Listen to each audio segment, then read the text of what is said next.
Hello and welcome back. This is the knot tying video for my metal-less girth hitch, easily releasable girth hitch, and I'll be demonstrating how I tie it. As I said in my previous video, I chose the bowline as the base for this knot because of both its strength as well as its ease of untying when load is placed on. If you just watched my previous video, I actually hung on this and I put all my weight on it. So I'm going to be untying it and then retying it. And then I'll show you hanging on to it and that it doesn't budge. So to start with, we have here our lock.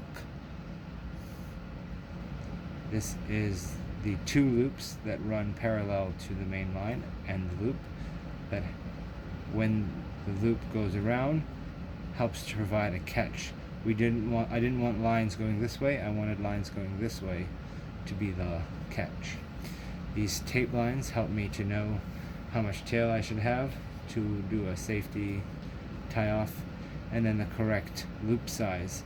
I wanted a loop size that just fits over, easy enough to release, but doesn't have too much slack. So to start off with, this was just under my full body load. I fell on this 3 times in that previous video.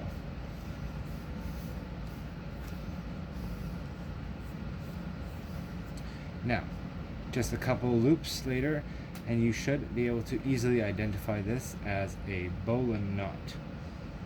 There's other videos teaching you how to tie it. We have our loop, the rabbit coming out of the hole around the tree and back through the hole.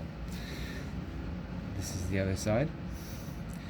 So in order to tie this method, I flip it over so that the tail is coming out the bottom. I'm going to flip the tail towards the outside, and then I'm going to come up through the center loop.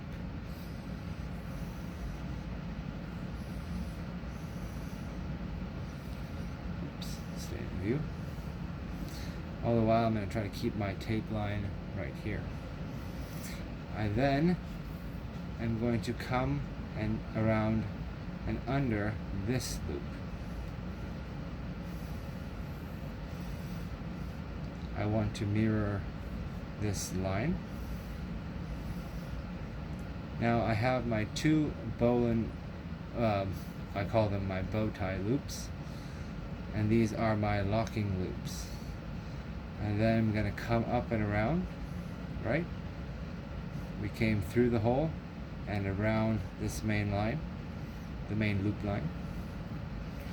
And then take my 2 loops that I just made and pass this through, forming my locking device. Now the rest is a bit of cinching up.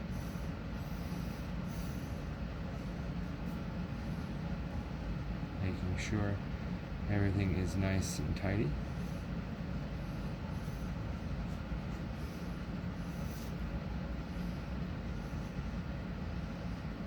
Because this is a bowline, it stays releasable under load,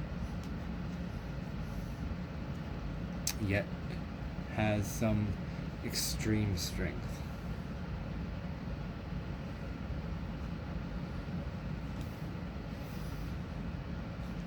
You do lose about 50% of the rope strength, as with any of these knots, even in a scaffold knot around a quick link.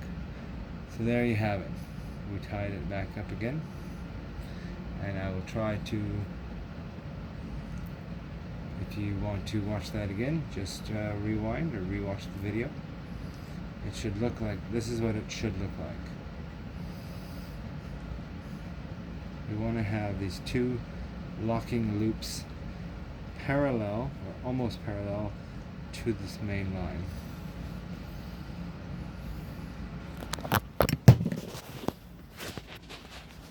Now, I'm going to pass this around the tree.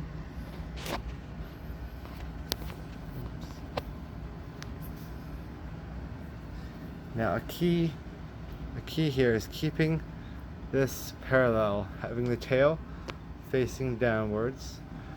We're going to have the loop stay flat until it comes up and around. When we do that, the tail is still facing downwards. As you can see, I'm doing this simply with my left hand. And there we have it.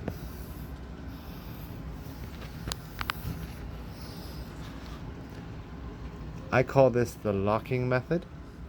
I don't know if you can see this loop around the tree. When I go to release it, I'm going to take tension off, and I'm going to take this little loop here and I'm going to open it up.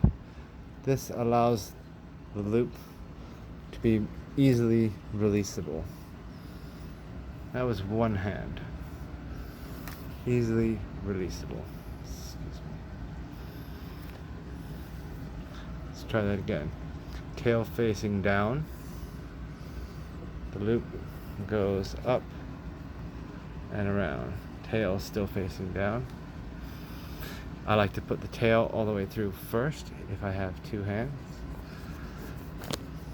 It is a lot faster that way.